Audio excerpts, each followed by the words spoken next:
So hello dear student, কেমন আছো? I hope প্রত্যেকে শুধু ভালো নয়, ভীষণ ভালো আছো। স্ক্রিনের ওপর একটা কোশ্চেন দেখা যাচ্ছে ত্রিকোণমিতি অনুপাত ও ত্রিকোণমিতিক অভেদাবলী চ্যাপ্টারে। সো প্রশ্নটা কি সেটা আগে আমরা দেখব।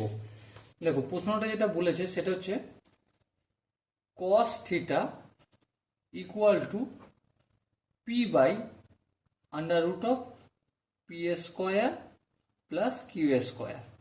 এটা আমাদের দেয়া রয়েছে। কি দেখাতে হবে? ট্যান থিটা সমান কত? দেখো, ট্যান থিটা সমান কি জানি? Sine theta by cos theta. হ্যাঁ, কিন্তু এখানে আমাদের কস থিটার ভ্যালু জানা আছে, কার জানা নেই? সাইন থিটার ভ্যালুটা জানা নেই, তাহলে বের করতে হবে। হ্যাঁ, তাহলে দেখো সাইন থিটা সমান কি? সাইন থিটা সমান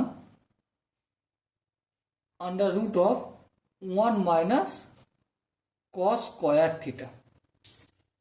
এটাই সাইন থিটার কস থিটার সম্পর্ক, সেটা আমরা লিখলাম। এবার দেখো, এই আন্ডার রুটটা যেমন থাকার থাকলো, 1 দিলাম, মাইনাস মাইনাস দিলাম, কসের জায়গায় এই ভ্যালুটা পুট করবো, তাহলে কি হয়ে যাবে? এটা পি স্কোয়ার। আর এখানে যে আন্ডার রুট আছে, এই স্কোয়ারটার জন্য পুরোটা হোল স্কোয়ার, তো সেই জন্যই রুটটা উঠে যাবে। তাহলে কি থাকবে? শুধু p square plus Q square. Okay, so এরপর দেখো ভগ্নাংশের যোগ বিয়োগ। P square plus Q square লসাগু, এক দিয়ে গুণ হয়ে যাবে, p square plus Q square. Minus চিহ্ন দিলাম। পি স্কোয়ার প্লাস কিউ স্কোয়ারকে p square plus Q square দিয়ে ভাগ করলে এক হয়, এককে পি স্কোয়ার দিয়ে গুণ করলে অবশ্য ওটাই হয়। এখানে পর্যন্ত আই হোপ প্রত্যেকে বোঝা গেছে। এবার দেখো, plus P square minus P square cancel out হলো। হ্যাঁ, তাহলে আলটিমেট কি পেলাম আমরা? Under root of Q square by P square plus Q square. আচ্ছা, এবারে দেখো, উপরে যে স্কোয়ার রুট উপরেরটা উঠে যাবে, শুধু কিউ বাঁচবে, কিন্তু নিচে তো হোল স্কোয়ার নেই, সেই জন্য নিচের P square plus Q square হবে, কিন্তু সেটা রুটের ভেতরে হবে। তাহলে এটা কি পেলাম আমরা? সাইন থিটার, কস থিটা বলছি, সাইন থিটার ভ্যালুটা পেলাম। ওকে, চলো দেখো, এবার আমরা সাইন থিটার জায়গায় সাইন থিটার মান লিখবো। কত পেয়েছি?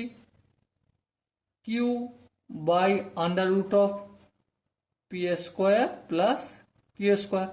আর কস থিটার ভ্যালু তো দেয়াই ছিল, p by under root of P square plus Q square. Okay, এবারে দেখো ভালো করে, এইখানটা যদি আমি লিখি কি হবে? Q by under root of P square plus Q square. এটা কিসের চিহ্ন? ভাগ, গুণ চিহ্ন করলাম। তাহলে পি বাই আন্ডার রুট ছিল, এটা under root p square plus q স্কোয়ারটা হর ছিল, লব হয়ে গেল, আর পিটার লব ছিল, হর হয়ে গেল। তাহলে এটা কেটে গেল। হ্যাঁ, তাহলে কি থাকলো? কিউ বাই পি আনসার হবে। So dear student, I hope তোমরা প্রতিটা স্টেপ বুঝতে পেরেছো। যদি কোনো জায়গায় বুঝতে অসুবিধা থাকে বা ডাউট থাকে, কনফিউশন থাকে, তাহলে কি করতে হবে? কমেন্টে অতি অবশ্যই জানাতে হবে। ওকে, সো ডিয়ার স্টুডেন্ট, দেখা হচ্ছে পরবর্তী সেশনে। ততক্ষণ পর্যন্ত ভালো থেকো, সুস্থ থেকো এবং জয় হিন্দ।